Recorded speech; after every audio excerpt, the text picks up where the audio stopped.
How's it going out there, family of believers, my Christian friends? Happy Sunday to you. Okay, you know what time it is. I done popped up and popped on, and I'm actually doing good. I'm proud of myself because I'm popping on early this time. I usually hit y'all up kind of late, and they'd be expecting y'all to want to chime in and tune in, and it's all 9, 10, 11 o'clock, you know, for some folks. But I decided to come on early today. I got a word, so just wanting to put it out there. Hoping it's because I'm being obedient to God, because the Lord touched me with the word. So, you know, whenever I am doing what I usually do, which is trying to delve into the Bible, because I am just still on this journey of trying to draw close to God and draw near to God. And one of my ways of doing that has been very helpful for me and has been very beneficial for me was to pretty much delve into that word. Even when at one point when I was just saying to myself, like, I got to start reading more because I wanted to just be more inclined to things. I wanted to get more understanding, even increase my vocabulary, elevate my vocabulary, just elevate so that way, you know, I could just be able to articulate better, right? Have better conversations, be able to understand when people are talking to me so I can understand them. You know, reading is fundamental, and it was one of the main things that I said that I needed to do better, because I'm gonna be honest, I was very reluctant to want to read at one point in time. You couldn't pay me to really read. It was not one of my fun things. I wasn't fond of it, but now it's become one of the things that I know is something else that I can include, or something else that'll be an extension of my growth, right? And so the Bible was one of the first and the main sources that I felt like in my heart as a goal that I wanted to definitely become biblically inclined, meaning I wanted to delve into that word and I want to learn that word. That's one of the ones that for me is a goal to learn that book, to learn it in and out like the back of my hand. And where I just know it so much I can just call off a scripture just off the top of my head and tell you the book and all. I don't want to miss nothing. So that way, if I'm having a conversation with my Christian friends, with my family believers, or for those out there who's trying to grow spiritually, I can be just straight up utterly confident in what I'm talking about. And because I do believe, I'll say that just even from what I've learned and what I've learned so far from learning and reading the word and trying to draw close to God, I've gained much more confidence in trusting God and drawing and feeling like, okay, I'm learning to know my Creator a little bit more and more, even though there's still a lot more that can be learned. There's still more ways that you can draw close to God. For instance, praying more, praying in the spirit and at all times, just being persistent in your prayers, communicating with God at all times. So that's another way you can draw near to God. Just again with others, because those who have the Spirit of the Lord in them, when you are encountering them, that's how you're drawing near to God. So there's many ways, ways to draw near to God, but definitely that source is one of the main ways to learn God. So that's one of the ways He's speaking to you, because it says here all Scripture is inspired by God. It is used to teach those out there to live right, and teach them when they're doing wrong so that they can do the right thing. So the Bible is used to teach those out there who the Lord loves, to teach them to get out there and do every good work. So the Bible is there to inspire those and encourage those out there to do the good works of the Lord. And again, it's there to teach us when we're doing right and when we're doing wrong. So I can definitely say, just from my own experience, from the time I started deciding, like, look, the Bible is my main source, when I was saying, okay, I want to start reading more so I can learn more and grow and get my vocabulary up there. For some reason, the Bible became one of the main sources that I've kind of just been stuck on more than reading any other books. I can give myself a little baby pat on the back for reading other things and other books, and, you know, giving other journalists and giving other writers a chance by reading their books and just reading things that was definitely inspired by God. Because of course I love reading books from people like Joyce Meyer. I love her book, what is called Battling, the Battlefield of the Mind. I read that book over and over and over, because again, it's basically talking from scripture and speaking truth and talking about God. So books like that, I was really, really inclined to wanting to read. But those books are talking about the source, that's what you just might as well go ahead and read. And again, like I said, it builds so much confidence. So that's definitely something I can encourage for my family believers out there, for people out there who's just on that spiritual journey of trying to grow and trying to grow closer to God. And for some people out there who's like, how can I draw closer to God? I do want to do what's right, but I can't. I want to think right, but I don't. I try to do good, but sometimes I don't do good. I want to do what's good, but I can't. And then the things that I don't want to do, I do it anyway, because you're struggling with sin, because we all struggle with sin. But at the end of the day, when you realize you're on that journey to draw closer to God, the source, reading that Bible is a source. And so I can fend for that. I can say, I can attest and say that Bible can really grow you. It allows you for your roots to grow down into God. It definitely can give you that confidence you need, because the source is one of the things you need. When that Bible says put on that whole armor of God, one of the main things that it talks about was the sword of the Spirit, which is the word. So when you're talking about that armor of God, right, which we need each and every day, because Satan is real. Each and every day he's up, lurking around like a roaring lion, seeking whom he can devour. We got to be able to stand firm against his scheme and his strategies. Well, the good word tells you right there, just like how it tells you evil is real, how it tells you Satan is real. So if that's real, then the other half of it got to be real, which is the armor of God and the sword of the Spirit, which can help you to stand firm against that. And I'm sure many of us out there know that it got to be some truth in that, the fact that Satan is real. It got to be truth in the fact that evil is real. It got to be truth in the fact that demonic things happen, that the evil spirits in the heavenly places is real. So yeah, because we fight not against flesh and blood, but we fight against the evil rulers and the mighty powers in the unseen world. We fight against the evil spirits in the heavenly places. So just like how that's very real, how the Lord made sure he let us know, like, yeah, the Satan is real. Okay, so if that's real, then the good part of it got to be real, which is God, drawing close to God so that he can be our savior, right? So he can be our refuge, right? And the Bible and reading that source. So today's pop-up that I wanted to talk about, which, that's a whole nother word in itself. But I wanted to start off by saying, like, I can attest and say it, and I concur that the source, the reading that Bible, can give you that confidence that you need when you are trying to stand firm against Satan's schemes and his strategies, right? And his wickedness that he's trying to place, that he may place upon you. And so when you're going through your own, struggling with your own sin, because temptation and things come from your own desires within yourself that pull us and drag us away, right? So sometimes we sin not because Satan doing it, but we sin because we have our own desires within us that pull us, entice us, and drag us away, that we kind of give into that flesh, which is the flesh that I've talked about before. So we got that part that's a part of us that we can't control, that we got to be able to have confidence to stand firm against, so that way we can, again, not let sin control us, right? Do not let sin control the way that you live. Okay, so instead use your body, your whole body, as an instrument to do what is right for the glory of God. So, but a way you wouldn't have known about all of that. You wouldn't have known how Satan prowls around like a roaring lion, seeking whom he can devour. You wouldn't have known that, again, it's really not flesh and blood that we fighting against, but it's really the principalities and authorities in the unseen world, and the mighty powers in the dark world, and the evil spirits in the heavenly places. You wouldn't have been able to have a little more understanding about that if you didn't even read the word to know that much. So you around here thinking it's people, flesh and blood, your own family, or just people like us that's doing it, but you didn't even know that really it's the spirits, the evil spirits in the heavenly places, or that Satan is doing that. So when you learn and you read that Bible, you'll know those things, so then you can stand firm a little stronger. You can hold up that armor of God and don't buckle underneath it, if you didn't know that, and if you didn't pray at all times and in the spirit to let the Lord talk to you.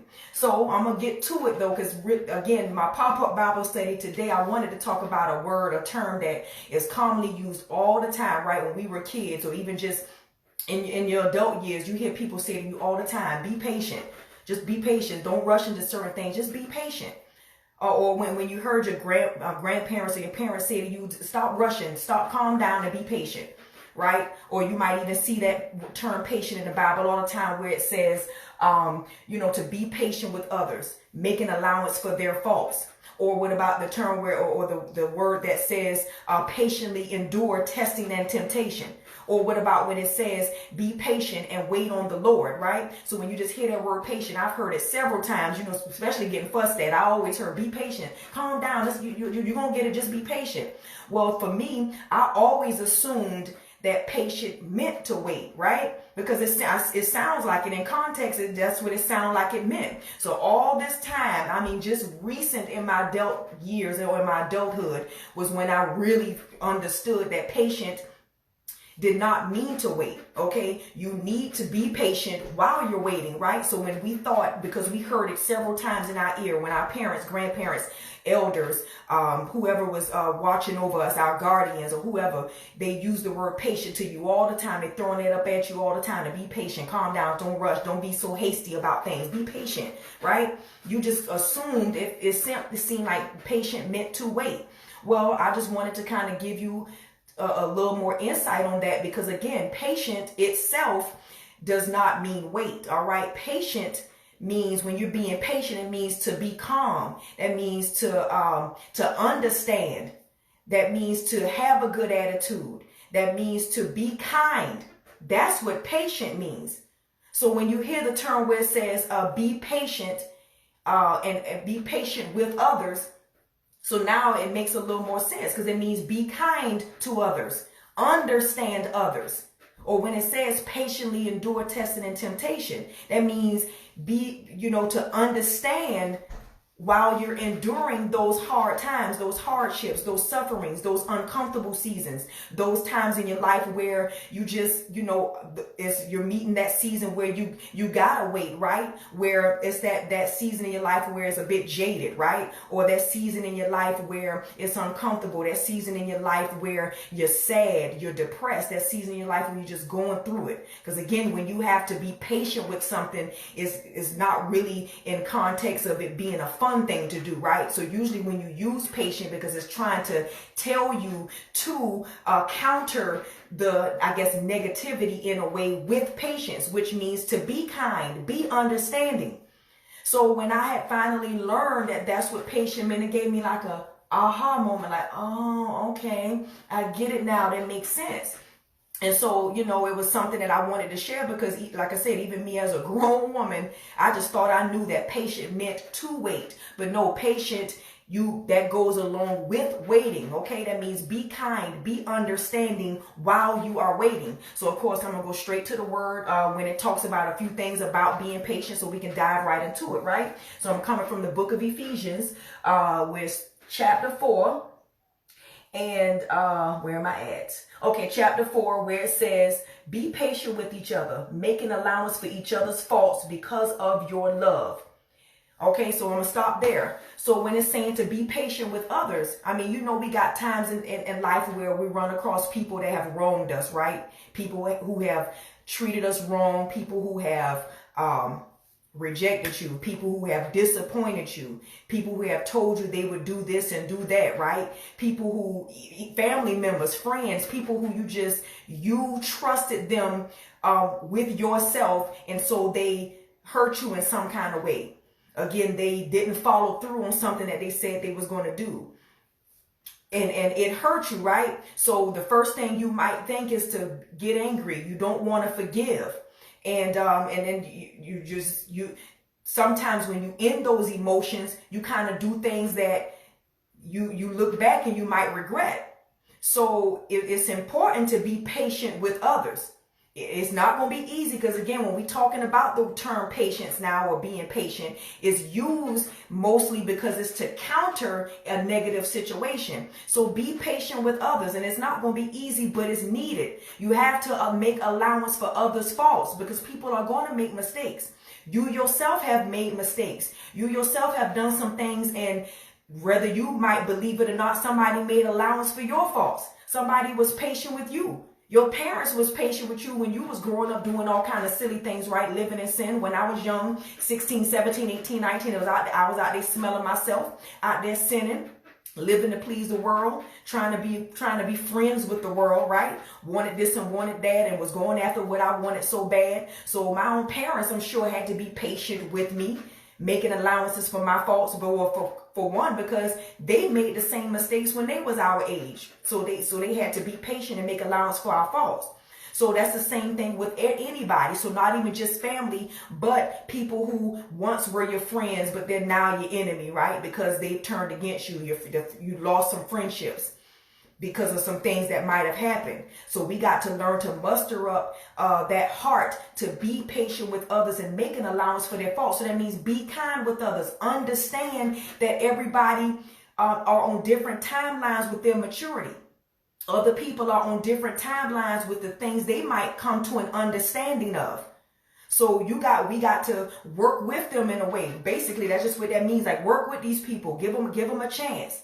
Not saying that you got to allow people to hurt you or keep hurting you, because you can separate yourself from foolishness now. So it don't mean to stay in it and allow people to do you wrong, dog you out, and all of that. It just means that understand that people are going to make mistakes. They are flawed. You are flawed. So be patient with us and others, making allowance for their faults, because again, you might one day, or if it hasn't already happened for you, but you may one day need somebody to make an allowance for your fault, because you're going to make mistakes. You're going to make some slip ups. You flawed. So therefore, people got to make allowance for your faults too and be patient with you.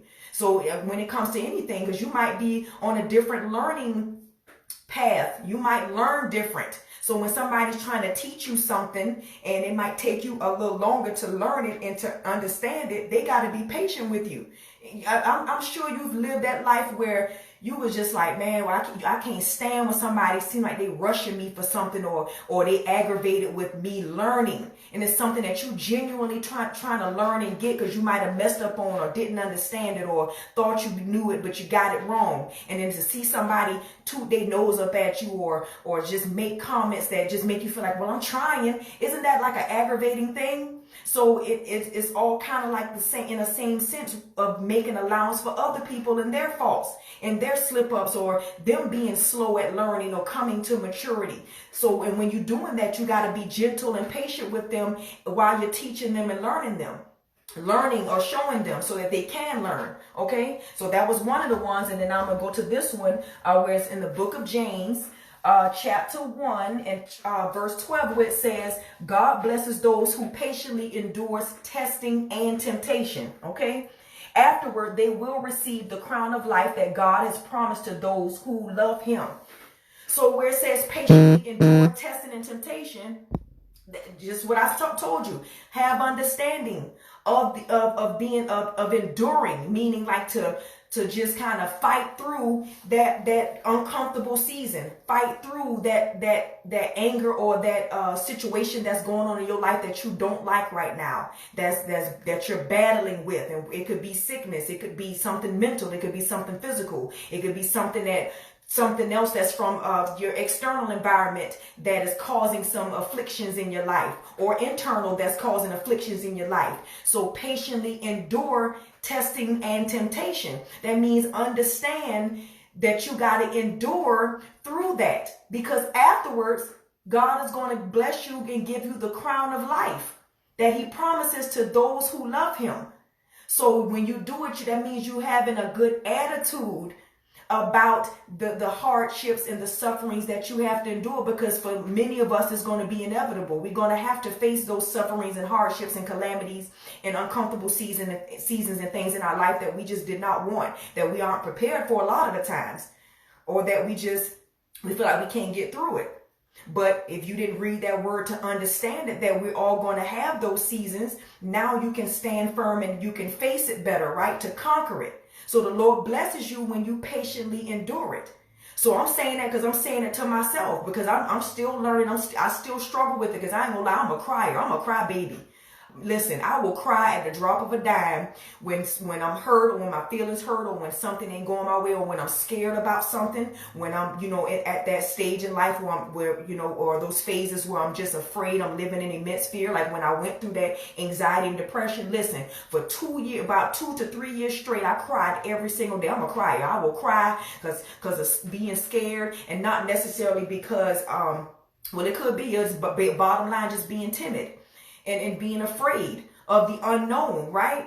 So, but just learning and understanding now, sometimes I'm sure it has helped me, and it has, to face some of these same things that we all may endure a little better.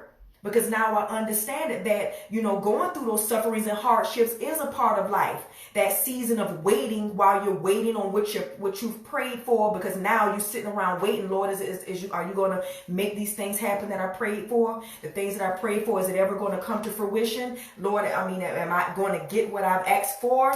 You know, or when you just get around here going through a season in your life where you're hurting physically, spiritually, or mentally.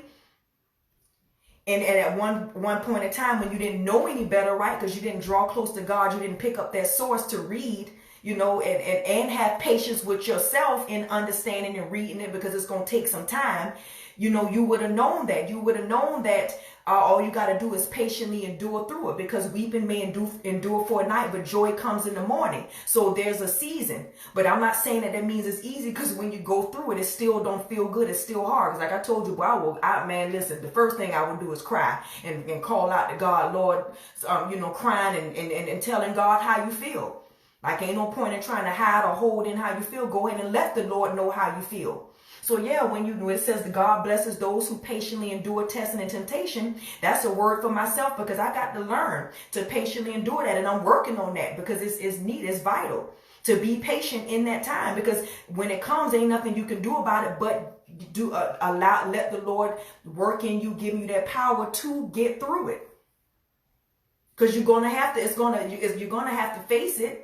So you and a lot of things you're not going to be able to run from. So you might as well ask the Lord for the help of the endurance and the patience to get through it. Because it's going to be needed. Because it's going to be a barn burner for some people like myself. A person who cry and just as timid as frail as I want to be mentally. You know what I'm saying? So I need to understand and grow in patience. And understand that patience means to understand and to be kind. To be calm when you're going through what you're going through. But it don't mean that the calamities and the hardship and all of that is going to stop. No, it just means you got to learn patience. And so with that said, that means you got to practice it. So use those times, like the word said, to that when you go through those tests and trials, that it endures your patience, right? Or it endures your faith, or it brings about endurance in your faith. So that way, and when you let that faith grow, because you've endured it enough, you've considered it great joy when you are going through those tests and those trials, and you've endured enough, then you'll be complete, needing nothing in those times again when they come. So that means you got to practice it. That means when you endure it, when you consider it pure joy, that means when the bad times come, you consider it pure joy, my brothers and sisters, when you endure those tests and trials, because you know that the testing of your trials brings forth the patience. And let that patience work in you in that faith. Or let the faith work in you through those tests and trials, so that you can endure. And so that when it grows, when that endurance grows, then you will be complete, needing nothing, meaning you will be able to get through each season of your life without needing anything, just you and God, and you can get through it better.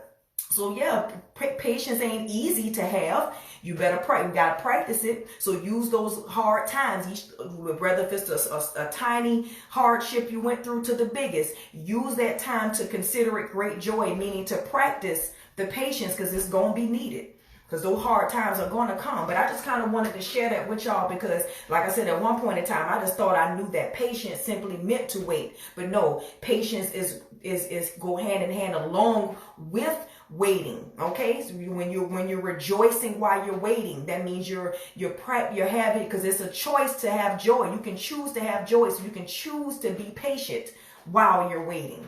So choose patience when you're going through what you're going through. It doesn't mean that it's going to stop it from happening, but when it does, you can choose to have joy. You can choose to have joy. You can choose to be patient. And it's okay to pray and ask God to help you with your patience. It's okay to ask God to help you to endure through those times. So yeah, I wanted to share that with y'all, because that when I read that in the word, I sat on that one for a while. Because I was like, okay, I get it. Well, I ain't gonna say I sat on it for a while, but when I read it again, because again, I try to go through the Bible and I try to reread and reread and reread, and every time I read it, sometimes some things jump back out at me in a new revelation or a new thing that fulfills me, like, oh gosh, yeah, this is it right there. So that was a word for me. So even if it ain't for nobody else, that this word is for myself, to just say that, when you're waiting, be patient while you're waiting. Be patient with others. Be patient when you're enduring through these tests and trials. Be patient and wait on the Lord. Wait on the Lord to give you what you prayed for. So that, and now it makes sense now where it says patience is a virtue. Because having a good attitude and being kind and being understanding, it exudes the type of righteousness that God wants to see. So that way he will bless you for doing that. And then when you're going through some of those things, being patient and exercising patience and choosing to have joy and choosing to be patient, it could be a test of God, testing your faith. So just remember that in those times. I ain't saying it's going to be easy, because sometimes, boy, I forget real quick to be patient. I forget real quick to have joy and to rejoice while I'm waiting. I do. I forget when that hardship comes and that heartache comes and that sadness comes or that fear comes. It seems like that patience on me. I forget real fast. Like it just slipped by me, like, oh, I forgot I was supposed to be patient. But yeah, so just practice it and then it could come back to you. But then when the time keep coming again, you'll build that endurance of the patience that you do need. So yeah, I just wanted to share that with you all, and I wanted to make it quick, as I usually come on here and I be long-winded sometimes, but again, I just wanted to get the word out, and I hope that this was for someone, and if not, that means it was for myself, because I'm sure I might double back on this and need to see it again. So I do want to thank you, my Christian friends, for joining me. You can always watch any of my replays on all of my other pop-up Bible studies, where I pretty much give a word. That way you could just join me. So if you're on that spiritual journey of trying to grow closer to God, and you want your roots to grow down into God as you try to learn and get to know your Creator, but you kind of just don't know how to do it, you don't know where to start, okay, you can come and join me in my Bible studies and my pop-up, and we can learn and do this thing together, because I'm still learning. And matter of fact, every time I do a pop-up Bible study, I'm learning while I'm putting the word out there. But just wanted to put it out there because it be sitting in me. So it's like, maybe, that's the Lord is when it's in my chest like that, the Lord like, okay, get it out. So just go ahead and do that part, and maybe somebody, it'll help someone. So I do want to say thank you all. Again, you can join me on my other replays of my other pop-up Bible studies, and I'm sure I'll be seeing you all again, Lord willing. So thank you for joining me. I'll talk to y'all next time.